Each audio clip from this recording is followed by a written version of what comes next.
ನಮಸ್ತೆ ಸ್ನೇಹಿತರೆ, ಇವತ್ತು ನಾವು ಪ್ರಥಮ BA ಇತಿಹಾಸ, ಭಾರತ ಇತಿಹಾಸ ಮತ್ತು ಸಂಸ್ಕೃತಿಯಲ್ಲಿ ಅಭ್ಯಾಸವನ್ನು ಮುಂದುವರಿಸ್ತಾ ಹೋಗುವ.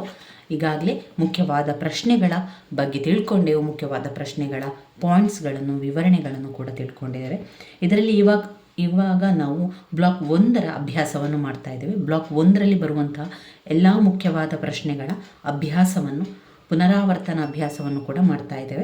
ಯಾಕಂದರೆ ಈಗಾಗಲೇ ನಾವು ಇದರಲ್ಲಿರುವಂತಹ ಅನೇಕ ಮುಖ್ಯ ಪ್ರಶ್ನೆಗಳನ್ನೆಲ್ಲ ಕೂಡ ವಿವರಣೆಯನ್ನು ನಾನು ಈಗಾಗಲೇ ನಿಮಗೆ ತಿಳಿಸಿದ್ದೆ. ಈಗ ಆರಂಭದಿಂದ ಎಲ್ಲವನ್ನು ಕೂಡ ತಿಳಿಸೋದ್ರಿಂದ ಬ್ಲಾಕ್ 1ರಲ್ಲಿರುವಂತಹ ಮುಖ್ಯವಾದ ಪ್ರಶ್ನೆಯ ವಿವರಣೆಯನ್ನು ತಿಳ್ಕೊಳ್ಳುವ, ಅದರ ಅಭ್ಯಾಸವನ್ನು ಮುಂದುವರಿಸುವ. ಹರಪ್ಪ ಸಂಸ್ಕೃತಿಯ ಬಗ್ಗೆ, ಹರಪ್ಪ ಸಂಸ್ಕೃತಿಯ ಲಕ್ಷಣಗಳು ವೆರಿ ಇಂಪಾರ್ಟೆಂಟ್ ಆಗಿರುವಂತಹ ಪ್ರಶ್ನೆ. ಅನೇಕ ಪ್ರಶ್ನೆ ಪತ್ರಿಕೆಯಲ್ಲಿ, ಹಳೆಯ ಪ್ರಶ್ನೆ ಪತ್ರಿಕೆಗಳಲ್ಲಿ ನೀವು ನೋಡಿದರೆ ಹರಪ್ಪ ಸಂಸ್ಕೃತಿಯ ಬಗ್ಗೆ ಪ್ರಶ್ನೆಗಳನ್ನು ಕೇಳಿದ್ದಾರೆ. ಇದರಲ್ಲಿ 5 ಅಂಕಕ್ಕೆ ಒಂದು ಬಂದಿರುವಂತಹ ಪ್ರಶ್ನೆ ಮೆಹೆಂಜೋದಾರೋ ಎನ್ನುವಂತಹ ಪಟ್ಟಣದ ಬಗ್ಗೆ ಕೇಳಿದ್ದಾರೆ. ಅದು ಯಾವ ವಿಚಾರದ ಬಗ್ಗೆ ಅಂತ ನೋಡ್ತಾ ಹೋಗುವ. ಮೊದಲಿಗೆ, ಹರಪ್ಪ ಸಂಸ್ಕೃತಿಯ ಜನರು ನಗರ ಮತ್ತು ಪಟ್ಟಣಗಳಲ್ಲಿ ವಾಸಿಸ್ತಾ ಇದ್ರು. ಅವರು ವಾಸಿಸುತ್ತಿದ್ದ ಅನೇಕ ನಗರಗಳು ಕಂಡುಬಂದಿದೆ. ಅದರಲ್ಲಿ ಮೆಹೆಂಜೋದಾರೋ ಕೂಡ ಒಂದು. ಮೆಹೆಂಜೋದಾರೋ ಪಟ್ಟಣವನ್ನು ಸತ್ತವರ ಸಮಾಧಿ ಎಂದು ಕರೆಯಲಾಗುತ್ತಿತ್ತು. ಮೆಹೆಂಜೋದಾರೋ ಪಟ್ಟಣವನ್ನು ಸತ್ತವರ ಸಮಾಧಿ ಅಂತ ಕರೀತಾ ಇದ್ರು. ಈ ಪಟ್ಟಣವು ಸಿಂಧೂ ಪ್ರಾಂತ್ಯದ ಲಡ್ಖಾನ್ ಜಿಲ್ಲೆಯ ಸಿಂಧೂ ನದಿ ಹಾಗೂ ನಾರಾ ಕಾಲುವೆಯ ನಡುವಿನ ಬಯಲು ಪ್ರದೇಶ. ಇದೆಲ್ಲಿತ್ತು ಈ ಮೆಹೆಂಜೋದಾರೋ ಎನ್ನುವಂಥ ಪಟ್ಟಣ? ಇದು ಹರಪ್ಪ ಸಂಸ್ಕೃತಿಯಲ್ಲಿ ಇರುವಂತಹ ಒಂದು ಪಟ್ಟಣದಲ್ಲಿ ಮುಖ್ಯವಾಗಿರುವಂತಹ ಪಟ್ಟಣ ಒಂದು ಮೆಹೆಂಜೋದಾರೋ ಪಟ್ಟಣ. ಈ ಪಟ್ಟಣವನ್ನು ಮತ್ತೊಂದು ಹೆಸರಿನಿಂದ ಕರೀತಾ ಇದ್ರು, ಅಂದರೆ ಸತ್ತವರ ಸಮಾಧಿ ಎನ್ನುವಂತಹ ಒಂದು ಪಟ್ಟಣ ಅಂತ ಕರೀತಾ ಇದ್ರು. ಈ ಒಂದು ಪಟ್ಟಣ ಎಲ್ಲಿ ಇತ್ತು? ಸಿಂಧ್ ಪ್ರಾಂತ್ಯದ ಲಡ್ಖಾನ್ ಜಿಲ್ಲೆಯಲ್ಲಿತ್ತು. ಅದು ಸಿಂಧೂ ನದಿ ಮತ್ತು ನಾರಾ ಕಾಲುವೆಯ ನಡುವೆ, ಸಿಂಧೂ ನದಿ ಆ ಕಡೆ, ಈ ಕಡೆ ನಾರಾ ಕಾಲುವೆ ಇತ್ತು. ಆ ನಡುವಿನ ಬಯಲು ಪ್ರದೇಶ ಆಗಿತ್ತದು ಮೆಹೆಂಜೋದಾರೋ ಎನ್ನುವಂತಹ ಪಟ್ಟಣ. ಇನ್ನೊಂದು ನದಿ ಕೂಡ ಅಲ್ಲಿ ಹರಿತಾ ಇತ್ತು, ಅದು ಮೇಥಾನ್ ಎನ್ನುವಂತಹ ನದಿ ಕೂಡ ಆ ಒಂದು ಪ್ರದೇಶದಲ್ಲಿ ಹರಿತಾ ಇತ್ತು. ಆಮೇಲೆ ಅದನ್ನು ದಾಟಿ ಹೋಗಬೇಕಿತ್ತು. ಅದಾದ ನಂತರ ಕೆಲವು ಮುಂದೆ ಹೋದಂತೆ ಮೆಹತಾನ್ ಎನ್ನುವಂತಹ ನದಿ ಆ ಒಂದು ಮುಂದೆ ಹೋಗಿ ಅದು ಕಣ್ಮರೆಯಾಗ್ತದೆ. ಈ ಪ್ರದೇಶದ ಭೂಮಿಯು ಬಹಳ ಫಲವತ್ತಾಗಿತ್ತು. ಮೆಹೆಂಜೋದಾರೋ ಪಟ್ಟಣದ ಒಂದು ಪ್ರದೇಶ ಯಾವ ರೀತಿ ಇತ್ತು ಅಂತ ಹೇಳಿದರೆ ತುಂಬಾ ಫಲವತ್ತಾದ ಭೂಮಿಯಾಗಿತ್ತು. ಏನೇ ಕೃಷಿ ಮಾಡಿದರೂ ಕೂಡ ಅದು ಅತ್ಯುತ್ತಮ ಫಲವನ್ನು ಸಿಗ್ತಾ ಇದ್ದಂತಹ ಒಂದು ಪ್ರದೇಶ. ಇದನ್ನು ಇನ್ನೊಂದು ಹೆಸರಾಗಿ ಕರೀತಾ ಇದ್ರು, ನಕಿಲಸ್ಥಾನ ಅಂತ ಕರೀತಾ ಇದ್ರು. ಏನು ನಕಿಲಸ್ಥಾನ ಅಂದರೆ ಮೆಹೆಂಜೋದಾರೋ ಪಟ್ಟಣವನ್ನು ಸತ್ತವರ ಸಮಾಧಿ ಅಂತ ಕರೀತಾ ಇದ್ರು. ಅಲ್ಲದೆ ಈ ಪ್ರದೇಶವನ್ನು ನಕಿಲಸ್ಥಾನ ಅಂತ ಕರೀತಾ ಇದ್ರು. ಅಲ್ಲದೆ ಇನ್ನೊಂದು ಹೆಸರು ಅಂತ ಹೇಳಿದರೆ ಸಿಂಧ್ ಪ್ರಾಂತ್ಯದ ತೋಟ ಅಂತ ಕರೀತಾ ಇದ್ರು. ಯಾಕಂದರೆ ಸಿಂಧೂ ನದಿಯ ಪಕ್ಕದಲ್ಲಿ ಈ ಪಟ್ಟಣ ಇದ್ದುದರಿಂದ ಅದಕ್ಕೆ ಸಿಂಧು ಪ್ರಾಂತ್ಯದ ತೋಟ ಅಂತ ಕರೀತಾ ಇದ್ರು. ಈ ಪ್ರದೇಶವನ್ನು ಸುಮಾರು 5,000 ವರ್ಷಗಳ ಹಿಂದೆ ನಿರ್ಮಿಸಿದ್ದು. ಎಷ್ಟು ವರ್ಷಗಳ ಹಿಂದೆ ನೀವು ಸ್ವಲ್ಪ ಯೋಚನೆ ಮಾಡಿ. 5,000, 5 ಅಲ್ಲ, 15 ಅಲ್ಲ, 500 ಅಲ್ಲ, 5,000 ವರ್ಷಗಳ ಹಿಂದೆ ಈ ಒಂದು ಪಟ್ಟಣ ಇತ್ತು ಎನ್ನುವಂತಹ ಒಂದು ಕುರುಹುಗಳು ನಮಗೆ ಸಿಕ್ಕಿರುವಂಥದ್ದು. ಸುಮಾರು 7 ಬಾರಿ ಏನಾಗಿದೆ ಇದು ಅಂದರೆ 7 ಬಾರಿ ಪುನರ್ನಿರ್ಮಾಣ ಆಗ್ತಾನೆ ಹೋಯಿತು. ಒಮ್ಮೆ ನಶಿಸಿ ಹೋಯಿತು, ಪುನಃ ಪಟ್ಟಣವನ್ನು ಮಾಡಿದರು, ಪುನಃ ನಶಿಸಿ ಹೋಯಿತು, ಮತ್ತೊಮ್ಮೆ ಮಾಡಿದರು. ಈ ರೀತಿಯಾಗಿ 7 ಬಾರಿ ಈ ಒಂದು ಮೆಹೆಂಜೋದಾರೋ ಎನ್ನುವಂತಹ ಪಟ್ಟಣವನ್ನು ಪುನರ್ನಿರ್ಮಾಣ ಮಾಡಲಾಯಿತು ಅಂತ ನಂಬಲಾಗಿದೆ. ಅದರ ಆಧಾರಗಳು ಕೂಡ ಸಿಕ್ಕಿದೆ. ಈ ಪ್ರದೇಶವು ನಶಿಸಿ ಹೋಗಲು ಕಾರಣ ಏನು ಅಂತ ಯಾರಿಗೂ ಕೂಡ ಗೊತ್ತಿಲ್ಲ. ಅದು ಆಧಾರಗಳಲ್ಲಿ ಕೂಡ ನಿಮಗೆ ಸಿಗಲಿಲ್ಲ. ಆದರೆ ಎಲ್ಲರ ಒಂದು ಅಭಿಪ್ರಾಯದ ಪ್ರಕಾರ ಮೆಹೆಂಜೋದಾರೋ ಎನ್ನುವಂತಹ ಪಟ್ಟಣವು ಹೇಗೆ ನಶಿಸಿ ಹೋಯಿತು ಅಂತ ಹೇಳುವಾಗ ಅದು ಇದ್ದದ್ದು ಸಿಂಧೂ ನದಿ ಮತ್ತು ನಾರಾ ಕಾಲುವೆಯ ನಡುವೆ ಈ ಒಂದು ಪಟ್ಟಣ ಇತ್ತು. ಆದ್ದರಿಂದ ಮೆಹತಾನ್ ಎನ್ನುವಂತಹ ನದಿ ಕೂಡ ಅಲ್ಲಿ ಹರಿತಾ ಇತ್ತು.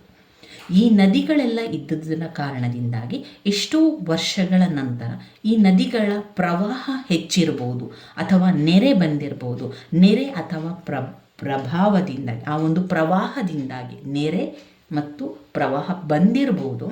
ಆ ಒಂದು ಕಾರಣದಿಂದಾಗಿ ಮೆಹೆಂಜೋದಾರೋ ಎನ್ನುವಂತಹ ಪಟ್ಟಣ ನಶಿಸಿ ಹೋಗಿರಬಹುದು ಎಂದು ಅಂದಾಜು ಮಾಡಲಾಗಿದೆ.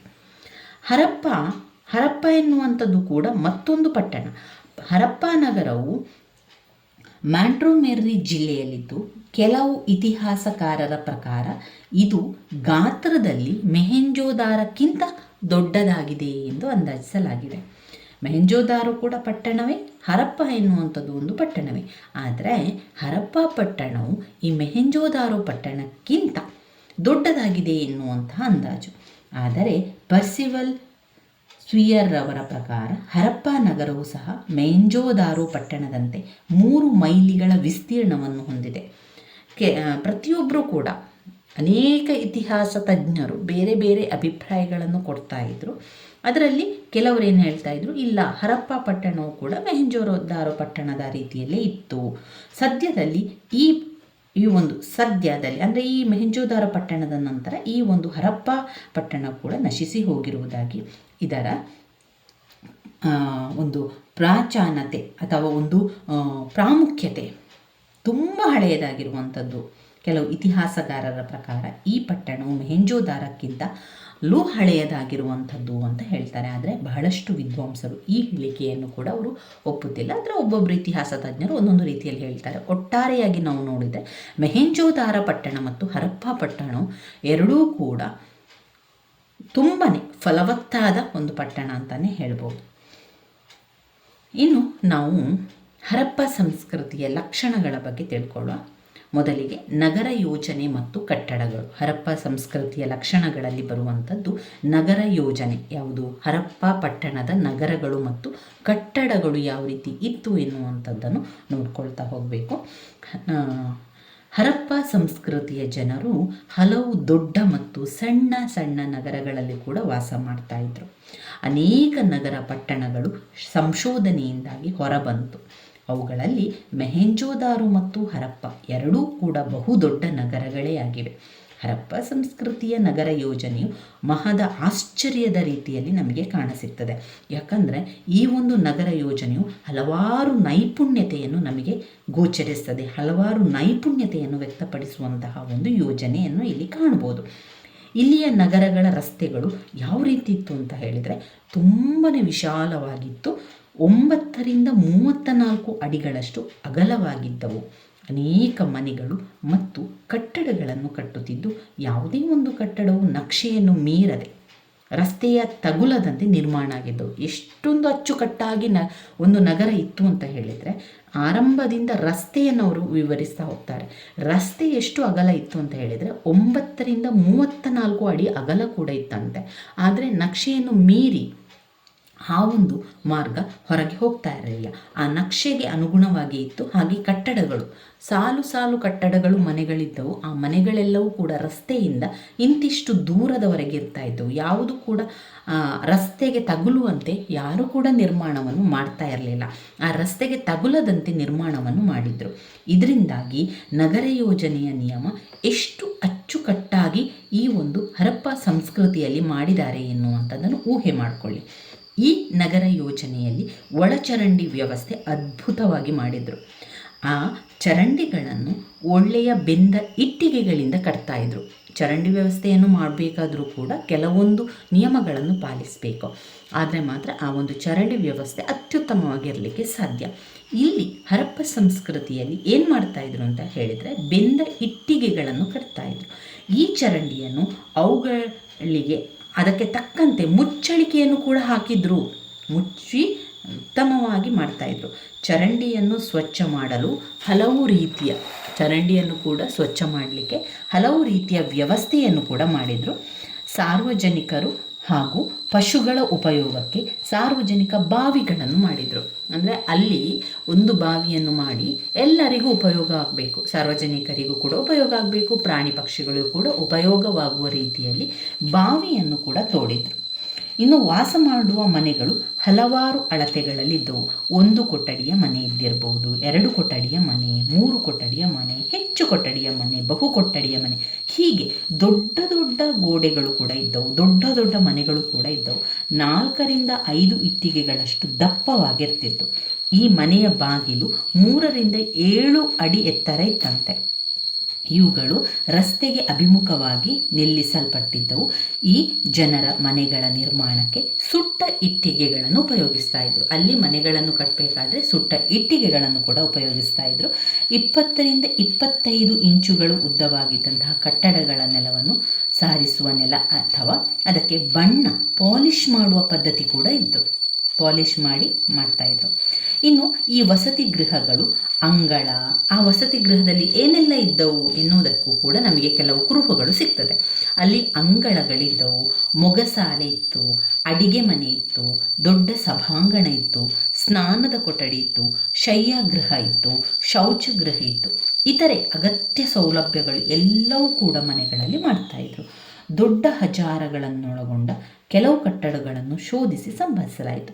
ಇವುಗಳು ಸಭಾಂಗಣಗಳು, ಸಾರ್ವಜನಿಕ ಕಚೇರಿಗಳು, ವಿಚಾರ ವಿನಿಮಯ ಈ ರೀತಿ ಇದ್ದವು ಕೂಡ, ಅಥವಾ ಅರಮನೆಗಳಾಗಿ ಕೂಡ ಇದ್ದವು.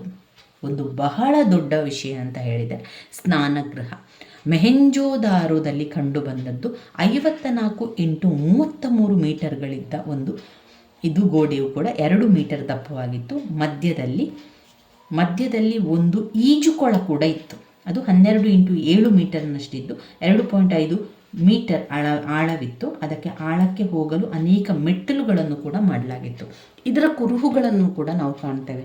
5000 ವರ್ಷಗಳ ಹಿಂದೆ ಸ್ನಾನಗೃಹ ಇತ್ತು ಅಂತ ಗೊತ್ತಾಗ್ತದೆ. ಹಾಗೆ ಸ್ನಾನಗೃಹದ ಒಳಗೆ ಈಜುಕೊಳದ ವ್ಯವಸ್ಥೆಯನ್ನು ಕೂಡ ಮಾಡ್ತಾ ಇದ್ರು. ಅಲ್ಲಿ ಈಜುಕೊಳಕ್ಕೆ ಇಳಿಯಲು ಮೆಟ್ಟಿಲುಗಳು ಕೂಡ ವ್ಯವಸ್ಥೆ ಇತ್ತು.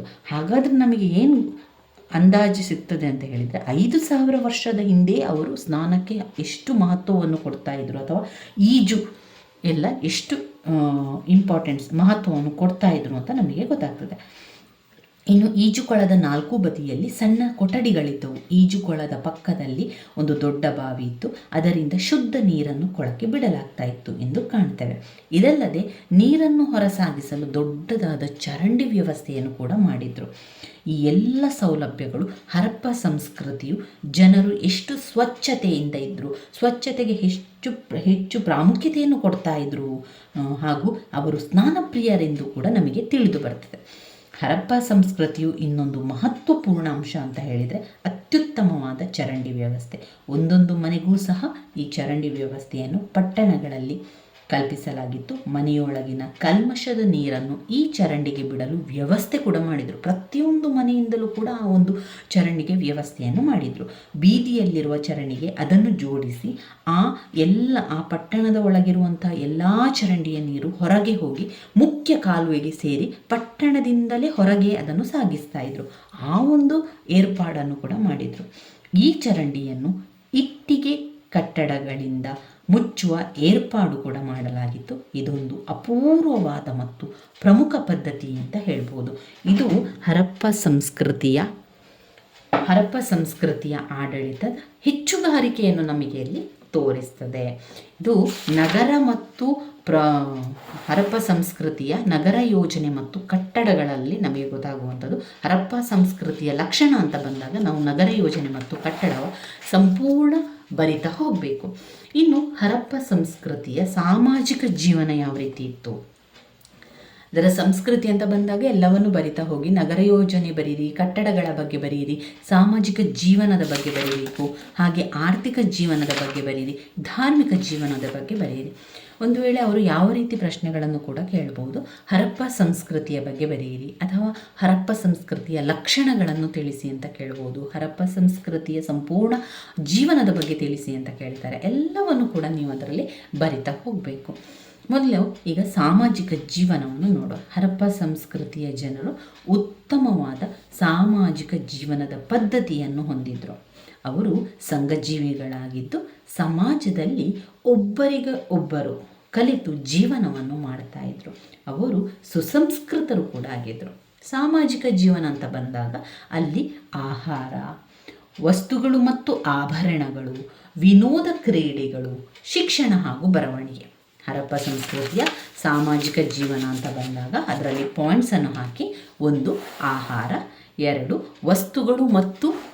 ವಸ್ತುಗಳು ಮತ್ತು ಆಭರಣಗಳು, 3 ವಿನೋದ ಕ್ರೀಡೆಗಳು, 4 ಶಿಕ್ಷಣ ಮತ್ತು ಬರವಣಿಗೆ, 5 ಶವ ಸಂಸ್ಕಾರದ ವಿಧಿಗಳು. ಮೊದಲಿಗೆ ಆಹಾರ. ಯಾವ ರೀತಿ ಇತ್ತು ಆಹಾರ? ಹರಪ್ಪ ಸಂಸ್ಕೃತಿಯ ಆಹಾರ ಯಾವ ರೀತಿ ಇತ್ತು? ಹರಪ್ಪ ಸಂಸ್ಕೃತಿಯ ಜನರು ಭತ್ತ, ಗೋಧಿ, ಬಾರ್ಲಿ ಹಾಗೂ ಬೇಳೆಗಳನ್ನು ಬೆಳೆದು ತಮ್ಮ ಆಹಾರ ಪದಾರ್ಥಗಳಲ್ಲಿ ಉಪಯೋಗ ಮಾಡ್ತಾಯಿದ್ರು. ಅವರು ಹಾಲು, ತುಪ್ಪ, ಮೊಸರು, ಮೀನು, ಮೊಟ್ಟೆ, ಪ್ರಾಣಿಗಳ ಮಾಂಸವನ್ನು ಕೂಡ ಸೇವಿಸ್ತಾ ಇದ್ರು. ಹಲವು ಹಣ್ಣುಗಳು ಹಾಗೂ ತರಕಾರಿಗಳನ್ನು ಬಳಸ್ತಾ ಇದ್ರು. ಇನ್ನು ವಸ್ತುಗಳು ಮತ್ತು ಆಭರಣಗಳು. ಹರಪ್ಪ ಸಂಸ್ಕೃತಿಯ ಅನೇಕ ಮೂರ್ತಿಶಿಲ್ಪಗಳು ಹಾಗೂ ವರ್ಣಚಿತ್ರಗಳು ಇವರು ಧರಿಸುತ್ತಿದ್ದ ವಸ್ತ್ರಗಳು ಹಾಗೂ ಆಭರಣಗಳ ಬಗ್ಗೆ ಮಾಹಿತಿಯನ್ನು ನೀಡುತ್ತದೆ. ಇವರು ಹತ್ತಿ ಬಟ್ಟೆ ಹಾಗೂ ಉಣ್ಣೆ ಬಟ್ಟೆಯನ್ನು ಬಳಸ್ತಾ ಇದ್ರು. ಪುರುಷರು ಹಾಗೂ ಸ್ತ್ರೀಯರು ಉಡುಪುಗಳಲ್ಲಿ ಅಷ್ಟೇನು ವ್ಯತ್ಯಾಸ ಕಾಣ್ತಾ ಇರಲಿಲ್ಲ. ಅವರು ಮುಖ್ಯವಾಗಿ 2 ಉಡುಪುಗಳನ್ನು ಧರಿಸ್ತಾ ಇದ್ರು. ಅವುಗಳೆಂದರೆ, ಒಂದು ಅವರ ಸೊಂಟಕ್ಕೆ ಸುತ್ತಿಕೊಂಡ ವಸ್ತ್ರ ಅಥವಾ ಧೋತಿ, ಇನ್ನೊಂದು ಅವರ ಎದೆಯ ಭಾಗಕ್ಕೆ ಮುಚ್ಚುವಂತಹ ಒಂದು ವಸ್ತ್ರ. ಇವರು ಅನೇಕ ಆಭರಣಗಳನ್ನು ಧರಿಸ್ತಾ ಇದ್ರು. ಅವುಗಳಲ್ಲಿ ಬೆಳ್ಳಿ, ಚಿನ್ನ, ಕಂಚು, ಹಿತ್ತಾಳೆ, ಕಪ್ಪಿಚಿಪ್ಪು ಅಲ್ಲದೆ ಕೆಲವು ಬೆಲೆ ಬಾಳುವ ಕಲ್ಲುಗಳನ್ನು ಕೂಡ ಉಪಯೋಗ ಮಾಡ್ತಾ ಇದ್ರು. ಅವುಗಳು ಹಲವು ಬಣ್ಣಗಳ ಪ್ರಶಸ್ತ ಶಿಲೆ, ಅಚ್ಚಿನ ಮೊಳೆಯ ಪ್ರಶಸ್ತ ಶಿಲೆ, ಪಾರದರ್ಶಕ ಹರಳುಗಳು, ಹಾಗೆಯೇ ಕಡುಗೆಂಪಿನ ಒಂದು ಪ್ರಶಸ್ತ ಕಲ್ಲು ಮುಂತಾದವುಗಳನ್ನು ತಮ್ಮ ಆಭರಣಗಳಲ್ಲಿ ಉಪಯೋಗಿಸ್ತಾ ಇದ್ರು. ಅವುಗಳಲ್ಲದೆ ಕಿವಿಯೋಲೆ, ಕೊರಳಿನ ಸರಳಗಳು, ಕೈಬೆರಳಿನ ಉಂಗುರುಗಳು, ಖಡ್ಗ ಮುಂತಾದ ಆಭರಣಗಳು ಅಲ್ಲದೆ ಕಂಚು, ಹಿತ್ತಾಳೆ ಆಭರಣಗಳನ್ನು ಕೂಡ ಧರಿಸ್ತಾ ಇದ್ರು. ಇಲ್ಲಿಯ ಸ್ತ್ರೀಯರು ತಮ್ಮ ಸೌಂದರ್ಯವನ್ನು ಹೆಚ್ಚಿಸಿಕೊಳ್ಳಲು ಮುಖದ ಪೌಡರ್ಗಳನ್ನು, ಅನೇಕ ಸುಗಂಧ ದ್ರವ್ಯಗಳನ್ನು, ತುಟಿಗೆ ಬಣ್ಣ ಮುಂತಾದವುಗಳನ್ನು ಉಪಯೋಗಿಸ್ತಾ ಇದ್ರು. ಇದಲ್ಲದೆ ಪರದಾ ಪದ್ಧತಿಯು ಇರಲಿಲ್ಲವೆಂದು ತಿಳಿದು ಬಂದಿದೆ. ಇದೆಲ್ಲ ಇವರು ಉಪಯೋಗ ಮಾಡ್ತಾ ಇದ್ರು. ಇದು ಯಾವಾಗ? 5,000 ವರ್ಷಗಳ ಹಿಂದೆ ಸ್ನೇಹಿತರೆ. 5,000 ವರ್ಷಗಳ ಹಿಂದೆ ಹರಪ್ಪ ಸಂಸ್ಕೃತಿಯ ಜನರು ಯಾವ ರೀತಿ ಆಭರಣ ಬಳಸ್ತಾ ಇದ್ರು, ಅವರು ಏನೆಲ್ಲ ಮಾಡ್ತಾ ಇದ್ರು ಎನ್ನುವಂಥ ಒಂದು ನೋಡಿದಾಗ ಒಂದು ರೀತಿಯ ಒಂದು ಆಶ್ಚರ್ಯ ಅಂತ ಅನಿಸುವಂಥದ್ದು. ಇನ್ನು 3ನೇ ಪಾಯಿಂಟ್ನಲ್ಲಿ ವಿನೋದ ಕ್ರೀಡೆಗಳು. ಅವರು ಅನೇಕ ವಿನೋದ ಕ್ರೀಡೆಗಳಲ್ಲಿ ಭಾಗವಹಿಸ್ತಾ ಇದ್ರು. ಏನವರದು ವಿನೋದ ಕ್ರೀಡೆಗಳು? ಅನೇಕ ವಿನೋದ ಕ್ರೀಡೆಗಳು. ಪ್ರಾಣಿಗಳನ್ನು ಬೇಟೆಯಾಡುವುದು, ಮೀನನ್ನು ಹಿಡಿಯುವುದು, ಅದು ಅವರ ಮುಖ್ಯವಾದ ಕ್ರೀಡೆಯಾಗಿತ್ತು. ಅನೇಕ ಪ್ರಾಣಿಗಳು ಮತ್ತು ಪಕ್ಷಿಗಳನ್ನು ಬೇಟೆಯಾಡಿ ಅವುಗಳನ್ನು ಸಾಕುವುದು ಮಾಡ್ತಾಯಿದ್ರು. ಇವುಗಳಲ್ಲದೆ ಅನೇಕ ಒಳ ಕ್ರೀಡೆಗಳನ್ನು ಆಡ್ತಾಯಿದ್ರು. ಅದರಲ್ಲಿ ಚದುರಂಗ, ಪಗಡೆ ಆಟ ಪ್ರಮುಖ ಆಗಿತ್ತು. ಅಲ್ಲದೆ ಇಲ್ಲಿಯ ಜನರು ಹಾಡುಗಾರಿಕೆ, ನೃತ್ಯ, ವರ್ಣ ಚಿತ್ರಗಳನ್ನು ಕೂಡ ಬಿಡಿಸ್ತಾ ಇದ್ರು. ಮೊಹೆಂಜೋದಾರದಲ್ಲಿ ಸಿಕ್ಕಿರುವ ಒಬ್ಬ ನೃತ್ಯಗಾತಿಯ ಚಿತ್ರವು ಆಕೆಯ ನೃತ್ಯ, ಧರಿಸಿದ ಆಭರಣಗಳು ಮುಂತಾದವುಗಳನ್ನು ನಮಗೆ ತಿಳಿಸಿಕೊಡ್ತದೆ. ಇವರ ಮಕ್ಕಳು ಅನೇಕ ಮರದ ಆಟದ ಸಾಮಾನುಗಳನ್ನು, ಗೋಲಿಗಳನ್ನು ಹಾಗೂ ಅಮೃತಶಿಲೆಯ ಕಲ್ಲುಗಳನ್ನು ತಮ್ಮ ಆಟದ ವಸ್ತುಗಳಾಗಿ ಉಪಯೋಗಿಸ್ತಾ ಇದ್ರು. ಅಲ್ಲದೆ ರಟ ಸದ್ದು ಮಾಡುವ ವಸ್ತುಗಳು, ಸೀಟಿ ಊದುವ ವಸ್ತುಗಳು, ಸಣ್ಣ ಮಣ್ಣಿನ ಗಾಡಿಗಳು ಹಾಗೂ ಹಲವು ಪ್ರಾಣಿಗಳ ಮಾದರಿ ಆಟದ ವಸ್ತುಗಳನ್ನು ಕೂಡ ಉಪಯೋಗ ಮಾಡ್ತಾ ಇದ್ರು. ಇನ್ನು 4ನೇ ಪಾಯಿಂಟಲ್ಲಿ ಶಿಕ್ಷಣ ಮತ್ತು ಬರವಣಿಗೆ. ಹರಪ್ಪ ಸಂಸ್ಕೃತಿಯ ಶಿಕ್ಷಣ ಮತ್ತು ಬರವಣಿಗೆ ಯಾವ ರೀತಿ ಇತ್ತು ಅಂತ ಹೇಳಿದರೆ, ಹರಪ್ಪ ಸಂಸ್ಕೃತಿಯ ಜನರು ಶಿಕ್ಷಣದಲ್ಲಿ ಆಸಕ್ತಿಯನ್ನು ಹೊಂದಿದ್ದರು. ಓದುವುದು, ಬರೆಯುವುದರಲ್ಲಿ ಅತೀ ಹೆಚ್ಚಿನ ಆಸಕ್ತಿಯನ್ನು ತೋರಿದ್ದಾರೆ ಎಂದು ಕಂಡುಬರುತ್ತದೆ. ಇವರ ಚಿತ್ರಸಹಿತ ಬರವಣಿಗೆಯನ್ನು ಅಳವಡಿಸಿಕೊಂಡಿದ್ದು ಮನುಷ್ಯ ಹಾಗೂ ಪ್ರಾಣಿಗಳ ಚಿತ್ರವನ್ನು ಬರೀತಾ ಇದ್ರು. ಹಲವಾರು ಮೊಹರುಗಳು ಸಿಕ್ಕಿದ್ದು ಅವುಗಳ ಮೇಲೆ ಅನೇಕ ಬಗೆಯ ಕೆತ್ತನೆ ಹಾಗೂ ಬರವಣಿಗೆಗಳನ್ನು ಬರೆದಿರುವುದು ಕಂಡುಬರುತ್ತದೆ. ಆದರೆ ಇವರ ಬರವಣಿಗೆಗಳನ್ನು ಇನ್ನೂ ಓದಲು ಸಾಧ್ಯವಾಗಿಲ್ಲ. ಅವರ ಕಾಲದಲ್ಲಿ ಶಿಕ್ಷಣ ಸಂಸ್ಥೆಗಳ ಬಗ್ಗೆ ಯಾವುದೇ ಮಾಹಿತಿ ಇರಲಿಲ್ಲ. ಅದರ ಬಗ್ಗೆ ಯಾವುದೇ ಕುರುಹು ಕೂಡ ನಮಗೆ ಸಿಗಲಿಲ್ಲ. ಇನ್ನು 5ನೇ ಪಾಯಿಂಟ್ನಲ್ಲಿ ಶವ ಸಂಸ್ಕಾರದ ವಿಧಿಗಳು. ಇವರ ಶವ ಸಂಸ್ಕಾರದ ವಿಧಿವಿಧಾನಗಳ ಬಗ್ಗೆ ಹೆಚ್ಚಿನ ಮಾಹಿತಿ ನಮಗೆ ಸಿಗಲಿಲ್ಲ. ಆದರೆ ಹರಪ್ಪಾದಲ್ಲಿ ಸಿಕ್ಕಿರುವ ಸಮಾಧಿಗಳನ್ನು ನೋಡಿದರೆ ಇವರು ಶವವನ್ನು ಹೂಳುವ ಪದ್ಧತಿಯನ್ನು ಇಟ್ಟುಕೊಂಡಿದ್ದರೆಂದು, ನದಿಗೆ ಶವವನ್ನು ಎಸೆಯುವುದು, ಕೆಲವೊಮ್ಮೆ ನದಿಗಳ ದಡದಲ್ಲಿ ಶವವನ್ನು ಸುಡುತ್ತಿದ್ದರೆಂದು ಕೂಡ ತಿಳಿದು ಬರುತ್ತದೆ. ಇವಿಷ್ಟು ಹರಪ್ಪ ಸಂಸ್ಕೃತಿಯ ಸಾಮಾಜಿಕ ಜೀವನದಲ್ಲಿ ಕಂಡುಬರುವಂಥದ್ದು. ಮತ್ತೊಮ್ಮೆ ಸಾಮಾಜಿಕ ಜೀವನದ ಪಾಯಿಂಟ್ಸ್ಗಳನ್ನು ಹೇಳ್ತಾ ಹೋಗ್ತಾನೆ. ಆಹಾರ, ವಸ್ತುಗಳು ಹಾಗೂ ಆಭರಣಗಳು. 3 ವಿನೋದ ಕ್ರೀಡೆಗಳು. 4 ಶಿಕ್ಷಣ ಮತ್ತು ಬರವಣಿಗೆ. 5 ಶವ ಸಂಸ್ಕಾರದ ವಿಧಿಗಳು. ಇನ್ನು ಆರ್ಥಿಕ ಜೀವನ, ಹರಪ್ಪ ಸಂಸ್ಕೃತಿಯ ಆರ್ಥಿಕ ಜೀವನವನ್ನು ನೋಡುವ. ಹರಪ್ಪ ಸಂಸ್ಕೃತಿಯ ಜನರು ಶ್ರೀಮಂತರು, ಸಮೃದ್ಧರು ಹಾಗೂ ಶಾಂತಿಯನ್ನು ನಂಬಿದವರಾಗಿದ್ದರು. ಇವರು ಕೆಲವೊಂದು ವೃತ್ತಿಗಳನ್ನು ತೊಡಗಿದ್ದರು. ಆರ್ಥಿಕ ಜೀವನಕ್ಕೋಸ್ಕರ, ತಮಗೆ ಸಂಪಾದನೆಗೋಸ್ಕರ ಕೆಲವೊಂದು ಕೆಲಸಗಳಲ್ಲಿ ಅವರು ತೊಡಗಿದ್ರು. ಅದು ಕೃಷಿ ಹಾಗೂ ಕೃಷಿ ಉತ್ಪಾದನೆ. 2 ಗೃಹ ಕೈಗಾರಿಕೆ ಉತ್ಪಾದನೆ. 3 ಪಶುಸಂಗೋಪನೆ. 4 ವ್ಯಾಪಾರ ಮತ್ತು ವಾಣಿಜ್ಯ. 4 ಪಾಯಿಂಟ್ಸ್ಗಳು ಆರ್ಥಿಕ ಜೀವನದಲ್ಲಿ ಬರ್ತದೆ. ಮೊದಲನೆಯದಾಗಿ ಕೃಷಿ ಹಾಗೂ ಕೃಷಿ ಉತ್ಪಾದನೆ. ಹರಪ್ಪ ಸಂಸ್ಕೃತಿಯ ಪ್ರಮುಖ ಕಸುಬು ಅಂತ ಕೃಷಿ. ಅವರು ಕೃಷಿ ಮಾಡ್ತಾಯಿದ್ರು, ಬೇಸಾಯಗಳನ್ನು ಮಾಡ್ತಾಯಿದ್ರು, ತಮ್ಮ ಜೀವನಕ್ಕೆ ಬೇಕಾದಂಥ ಎಲ್ಲ ಆಹಾರ ಪದಾರ್ಥಗಳನ್ನು ತಯಾರು ಮಾಡ್ತಾಯಿದ್ರು. ಅಲ್ಲದೆ ಆಧುನಿಕ ನೇಗಿಲಿನ ರೀತಿಯ ಉಪಕರಣಗಳನ್ನು ಅವರು ಉಪಯೋಗ ಮಾಡ್ತಾಯಿದ್ರು. ಭೂಮಿಯನ್ನು ಉಳುಮೆಯನ್ನು ಮಾಡ್ತಾಯಿದ್ರು ಅಂತ ತಿಳಿದು ಬರ್ತದೆ. ಬೆಳೆಯನ್ನು ಕೊಯ್ಯುವುದು, ಅದನ್ನು ಸ್ವಚ್ಛ ಮಾಡುವುದು ಮುಂತಾದ ಕಾರ್ಯಗಳು ಹಲವು ಉಪಕರಣಗಳ ಸಹಾಯದಿಂದ ಮಾಡ್ತಾಯಿದ್ರು ಅಂತ ಕೆಲವು ಕುರುಹುಗಳು ಸಿಕ್ಕಿದೆ. ಅವರು ಬೆಳೆಯುತ್ತಿದ್ದ ಬೆಳೆಗಳಿಗೆ ನೀರಾವರಿ ಹಲವು ನದಿಗಳ ಮೂಲಕ ಹಾಯಿಸ್ತಾ ಇದ್ರು. ಯಾಕಂದರೆ ಅವರ ಒಂದು ಜೀವನ ಯಾವ ರೀತಿ ಇತ್ತು ಅಂದರೆ, ನದಿ ಕಣಿವೆಯ ಪಕ್ಕದಲ್ಲಿ ಅವರ ಪಟ್ಟಣ ಇದ್ದುದರಿಂದ ಅವರು ಕೃಷಿ ಕೆಲಸಗಳಿಗೆ ನದಿಯಿಂದಲೇ ನೀರನ್ನು ಉಪಯೋಗ ಮಾಡ್ತಾಯಿದ್ರು. ಅವರು ಕೃಷಿಯಲ್ಲಿ ಗೋಧಿ ಬೆಳೆಸ್ತಾ ಇದ್ರು, ಬಾರ್ಲಿ, ಭತ್ತ, ಹತ್ತಿ, ಖರ್ಜೂರ ಈ ರೀತಿಯಾದ ಬೆಳೆಗಳನ್ನು ಬೆಳೆಸ್ತಾ ಇದ್ರು. ಅನೇಕ ಹಣ್ಣುಗಳನ್ನು ಕೂಡ ಬೆಳೆಯುತ್ತಿದ್ದರು. ಸಾಸಿವೆ, ಹುಚ್ಚೆಳ್ಳು ಬೆಳೆಸ್ತಾ ಇದ್ರು. ಹೆಚ್ಚು ಬೆಳೆಯನ್ನು ಬೆಳೆದು ಶೇಖರಿಸಲು ತಮ್ಮ ಮನೆಗಳ ಒಂದು ಕಣಜಗಳಲ್ಲಿಯೇ ಸಾರ್ವಜನಿಕ ಕಣಜಗಳನ್ನು ಉಪಯೋಗಿಸ್ತಾ ಇದ್ದು ಕಂಡುಬರ್ತದೆ. ಇವರ ಉಳುಮೆಯ ಭೂಮಿ ಸಾಮಾನ್ಯವಾಗಿ ನದಿಯ ದಡದಲ್ಲೇ ಇದ್ದು ಅಲ್ಲಿಯ ಫಲವತ್ತಾದ ಮೆಕ್ಕಲು ಮಣ್ಣು ಹಾಗೂ ನೀರನ್ನು ಉಪಯೋಗಿಸಿ ಉತ್ತಮ ಬೆಳೆಗಳನ್ನು ಬೆಳೀತಾ ಇದ್ರು. ಆದರೆ ಇವರು ಕೃಷಿ ಉತ್ಪಾದನಾ ಬೆಳೆಗಳನ್ನು ಮಾರಾಟ ಮಾಡುತ್ತಿದ್ದುದಕ್ಕೆ ಯಾವುದೇ ದಾಖಲೆಗಳಿರುವುದಿಲ್ಲ. ಇನ್ನು ಕೃಷಿಯಲ್ಲಿ ದೊಡ್ಡ ಹೆಗಲಿರುವ ಎತ್ತುಗಳು ಹಾಗೂ ಕೋಣಗಳನ್ನು ಉಪಯೋಗಿಸ್ತಾ ಇದ್ರು ಅಂತ ನಮಗೆ ಕಂಡು ಬರ್ತದೆ. ಇನ್ನು 2ನೆಯ ಪಾಯಿಂಟ್ನಲ್ಲಿ ಗೃಹ ಕೈಗಾರಿಕೆ ಉತ್ಪಾದನೆ. ಹರಪ್ಪ ಸಂಸ್ಕೃತಿಯ ಜನರು 2 ರೀತಿಯ ಪಾತ್ರೆಗಳನ್ನು ಉಪಯೋಗ ಮಾಡ್ತಾ ಇದ್ರು. ಅವುಗಳಲ್ಲಿ ಮಣ್ಣಿನಿಂದ ಹಾಗೂ ಲೋಹಗಳಿಂದ ಮಾಡಲ್ಪಟ್ಟ ಪಾತ್ರೆಯನ್ನು ಉಪಯೋಗಿಸ್ತಾ ಇದ್ರು. ಮಣ್ಣಿನಿಂದ ಮಾಡಿದ ವಸ್ತುಗಳನ್ನು ಉತ್ತಮವಾಗಿ ತಯಾರಿಸುತ್ತಿದ್ದು ಅವುಗಳಲ್ಲಿ ಕೆಲವು ಸರಳವಾಗಿಯೂ ಇನ್ನು ಕೆಲವು ಬಣ್ಣಗಳಿಂದ, ಚಿತ್ರಗಳಿಂದ ಹೊಳಪನ್ನು ಕೊಟ್ಟ ಪಾತ್ರಗಳಿದ್ದವು. ಲೋಹಗಳಲ್ಲಿ ಅನೇಕ ಸೂಜಿಗಳು, ಮುಳ್ಳುಗಳು, ಚಾಕುಗಳು, ಕತ್ತರಿಗಳು, ಕೊಡಲಿಗಳನ್ನು, ಮೀನು ಹಿಡಿಯುವ ಗಾಳದ ಕೊಕ್ಕೆಗಳು, ಕ್ಷೌರದ ಕತ್ತಿ ಈ ರೀತಿಯಾಗಿ ತಯಾರು ಮಾಡ್ತಾ ಇದ್ರು. ಇವುಗಳನ್ನು ತಾಮ್ರ, ಹಿತ್ತಾಳೆ, ಕಂಚು ಇವುಗಳಲ್ಲಿ ತಯಾರಿಸ್ತಾ ಇದ್ರು. ಇವರು ಕಬ್ಬಿಣವನ್ನು ಉಪಯೋಗಿಸುತ್ತಿದ್ದುದರ ಬಗ್ಗೆ ಯಾವುದೇ ಮಾಹಿತಿ ಇಲ್ಲ. ಬಾಚಣಿಗೆಗಳನ್ನು ಮೂಳೆಗಳು, ದಂತಗಳಿಂದ ತಯಾರು ಮಾಡ್ತಾ ಇದ್ರು. ಚಕ್ರದ ಗಾಡಿಗಳು, ಬೆತ್ತದ ವಸ್ತುಗಳು, ಇಟ್ಟಿಗೆಯ ಗೊಂಬೆಗಳು, ಸೀಟಿಗಳು, ಚದುರಂಗ, ಪಗಡೆಯಾಟದ ದಾಳಗಳು ಮುಂತಾದ ವಸ್ತುಗಳನ್ನು ತಯಾರಿಸಿ ಉಪಯೋಗವನ್ನು ಕೂಡ ಮಾಡ್ತಾ ಇದ್ರು. 3ನೇ ಪಾಯಿಂಟ್ನಲ್ಲಿ ಪಶುಸಂಗೋಪನೆ. ಹರಪ್ಪ ಸಂಸ್ಕೃತಿಯ ಜನರು ಅನೇಕ ಪ್ರಾಣಿಗಳನ್ನು ಸಾಕ್ತಾ ಇದ್ರು. ಹಾಲು, ಮೊಸರು, ತುಪ್ಪ ಅವನ್ನು ಅವರು ತಯಾರು ಮಾಡ್ತಾ ಇದ್ರು. ಹಸು, ಎಮ್ಮೆ, ಕುರಿ, ಆಡು ಮೊದಲಾದ ಪ್ರಾಣಿಗಳನ್ನು ಸಾಕಾಣಿಕೆ ಮಾಡ್ತಾ ಇದ್ರು. ಉದ್ದವಾದ ಹೆಗಲನ್ನು ಹೊಂದಿದ್ದ ಎತ್ತುಗಳು, ಹಸುಗಳು, ಒಂಟೆಗಳು, ಆನೆಗಳು, ಹಂದಿಗಳು ಮತ್ತು ನಾಯಿಗಳನ್ನು ಅವರು ಸಾಕುತ್ತಿದ್ದರೆಂದು ತಿಳಿದು ಬಂದಿದೆ. ಇವುಗಳಲ್ಲದೆ ಅನೇಕ ಪ್ರಾಣಿಗಳನ್ನು ಬೇಟೆಯಾಡ್ತಾ ಇದ್ರು. ಅವುಗಳಲ್ಲಿ ಮಂಗಗಳು, ಹುಲಿಗಳು ಮುಂತಾದ ಮುಖ್ಯವಾಗಿದ್ದು ಮೀನನ್ನು ಹಿಡಿದು ಸಾಕುತ್ತಿದ್ದರಲ್ಲದೆ ಅವುಗಳನ್ನು ತಿನ್ನಲು ಕೂಡ ಉಪಯೋಗ ಮಾಡ್ತಾ ಇದ್ರು. 4ನೇ ಪಾಯಿಂಟ್ನಲ್ಲಿ ವ್ಯಾಪಾರ ಮತ್ತು ವಾಣಿಜ್ಯ. ಹರಪ್ಪ ಸಂಸ್ಕೃತಿಯ ಜನರು ಉತ್ತಮ ವ್ಯಾಪಾರ ಚಟುವಟಿಕೆಗಳನ್ನು ಹೊಂದಿದ್ರು. ಅಲ್ಲದೆ ಇಡೀ ಭಾರತದ ಎಲ್ಲ ಪ್ರದೇಶಗಳೊಂದಿಗೆ ವ್ಯಾಪಾರ ಸಂಪರ್ಕವನ್ನು ಕೂಡ ಅವರು ಮಾಡ್ತಾ ಇದ್ರು.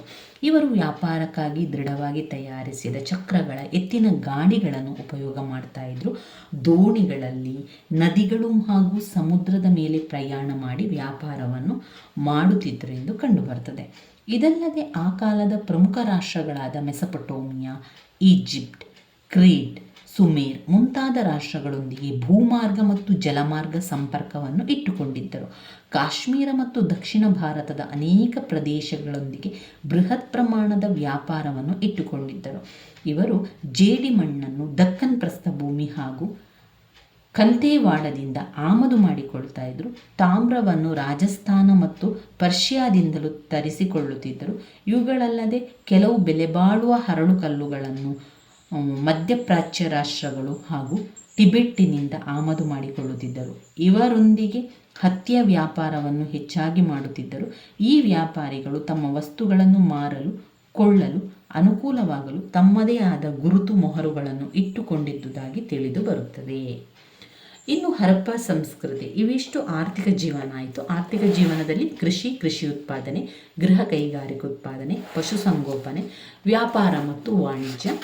ಇನ್ನು ಧಾರ್ಮಿಕ ಜೀವನವನ್ನು ನಾವು ನೋಡಿದರೆ ಅವರ ಒಂದು ಧಾರ್ಮಿಕ ಜೀವನದಲ್ಲಿ ಶಿವನ ಆರಾಧನೆಯನ್ನು ಮಾಡ್ತಾ ಇದ್ರು. ಧಾರ್ಮಿಕ ಜೀವನದಲ್ಲಿ ಶಿವ ಆರಾಧನೆ, ಶಕ್ತಿ ದೇವತೆ, ಅನೇಕ ಪ್ರಾಣಿಗಳು, ಮರಗಳನ್ನೆಲ್ಲ ಪೂಜೆಯನ್ನು ಮಾಡ್ತಾ ಇದ್ರು. ಇನ್ನು ಯೋಗದ ಆಚರಣೆ ಮುಂತಾದ ವಿಷಯಗಳು ತಿಳಿದು ಬರುತ್ತದೆ. ಇದಲ್ಲದೆ ಜನರು ಮಾತೃದೇವತೆಯ ಆರಾಧಕರಾಗಿದ್ದರು. ಈ ದೇವತೆಯನ್ನು ಇಡೀ ಸಂಸ್ಕೃತಿಯ ಜನರೆಲ್ಲರೂ ಕೂಡ ಪೂಜಿಸ್ತಾ ಇದ್ರು. ಇದಕ್ಕೆ ಸಾಕ್ಷಿಯಾಗಿ ದೇವತೆಯ ಚಿತ್ರಗಳನ್ನು ಅನೇಕ ಮಡಿಕೆಗಳಲ್ಲಿ, ಮೊಹರುಗಳ ಮೇಲೆ ನಾವು ಕಾಣ್ತೇವೆ.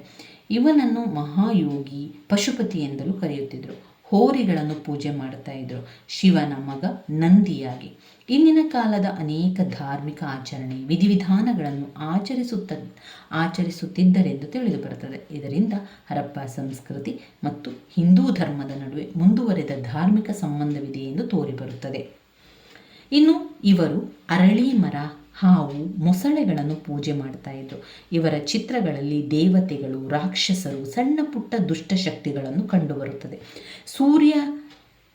ಸೂರ್ಯನನ್ನು ದೇವತೆಗಳಲ್ಲಿ ಮಹಾನ್ ದೇವತೆ ಎಂದು ಪೂಜಿಸ್ತಾ ಇದ್ರು. ಇವರು ಇಂದ್ರಜಾಲ, ಯಕ್ಷಿಣಿ ಮಂತ್ರಗಳಲ್ಲಿ ನಂಬಿಕೆ ಉಳ್ಳವರು. ಮೂಢನಂಬಿಕೆಗಳು ಹಾಗೂ ತಾಯ್ತಗಳನ್ನು ಧರಿಸುವುದು ಮುಂತಾದವುಗಳನ್ನು ತಮ್ಮ ರಕ್ಷಣೆಗೆ ಉಪಯೋಗಿಸ್ತಾ ಇದ್ರು. ಇದಲ್ಲದೆ ಇವರಿಗೆ ಮೋಕ್ಷ, ಸ್ವರ್ಗಗಳ ಕಲ್ಪನೆಯು ಇದ್ದಿತೆಂದು ಕಂಡು ಬರುತ್ತದೆ. ಇನ್ನು ಧಾರ್ಮಿಕ ವಿಧಾನದ ಪ್ರಕಾರ ಹರಪ್ಪ ಸಂಸ್ಕೃತಿಯ ಜನರು ಭಕ್ತಿ ಮಾರ್ಗವನ್ನು ಅನುಸರಿಸುತ್ತಿದ್ದುದಾಗಿ ಕಾಣಬರುತ್ತದೆ. ಹರಪ್ಪ ಸಂಸ್ಕೃತಿಯ ಜನರು ಆತ್ಮ ಪುನರಾವರ್ತನೆಯಾಗುತ್ತದೆ ಎಂಬುದು ಅವರು ನಂಬಿದ್ರು. ಮುಂದಿನ ಪ್ರಪಂಚದಲ್ಲಿ ಪುನಃ ಜೀವಿಯಾಗಿ ಬದುಕಬೇಕೆಂಬುದರಲ್ಲಿ ನಂಬಿಕೆ ಇತ್ತು. ಕೆಲವು ಪಾಪಗಳಿಂದಾಗಿ ಮುಂದಿನ ಜೀವನದಲ್ಲಿ ದುಷ್ಟಶಕ್ತಿಗಳು ಅಥವಾ ದೆವ್ವಗಳಾಗಿ ಹುಟ್ಟುವುದನ್ನು ನಂಬಿದ್ರು. ಹಾಗೂ ಸ್ವರ್ಗ ನರಕದ ಬಗ್ಗೆ ಅವರು ತುಂಬ ನಂಬಿಕೆ ಇಟ್ಟಿದ್ರು. ಆರ್ಯರ ನಾಗರಿಕತೆಯಂತೆ ಮುಂದೆ 7 ಜನ್ಮಗಳು ಮಾನವನು ತಾಳುವುದು ಎಂಬುದರಲ್ಲಿ ನಂಬಿಕೆ ಇತ್ತು. ಇವರು ಮನುಷ್ಯ ಸತ್ತ ನಂತರ ಹೂಳುತ್ತಿದ್ದರು, ಕೆಲವೊಮ್ಮೆ ಸುಡುತ್ತಿದ್ದರು. ಹೂಳುವಾಗ ಅವರು ಉಪಯೋಗಿಸುತ್ತಿದ್ದ ಅನೇಕ ವಸ್ತುಗಳು ಜೊತೆಯಲ್ಲಿ ನೀಡುತ್ತಿದ್ದರು. ಇನ್ನು ಹರಪ್ಪ ಸಂಸ್ಕೃತಿಯ ಲಿಪಿಯ ಬಗ್ಗೆ ಸ್ವಲ್ಪ ತಿಳ್ಕೊಳ್ಳುವ. ಹರಪ್ಪಾದ ಜನರು ಓದಲು ಬರೆಯಲು ಅರಿತಿದ್ರು. ಅವರಿಗೆ ಓದಲಿಕ್ಕೆ ಬರೆಯಲಿಕ್ಕೆ ಗೊತ್ತಿತ್ತು. ಈ ಸಂಸ್ಕೃತಿಗೆ ಸಂಬಂಧಪಟ್ಟಂತೆ ಸುಮಾರು 530 ಮೊಹರುಗಳು ಹರಪ್ಪ, ಮೊಹೆಂಜೋದಾರ ಮತ್ತು ಇತರ ಸ್ಥಳಗಳಲ್ಲಿ ದೊರಕಿದೆ.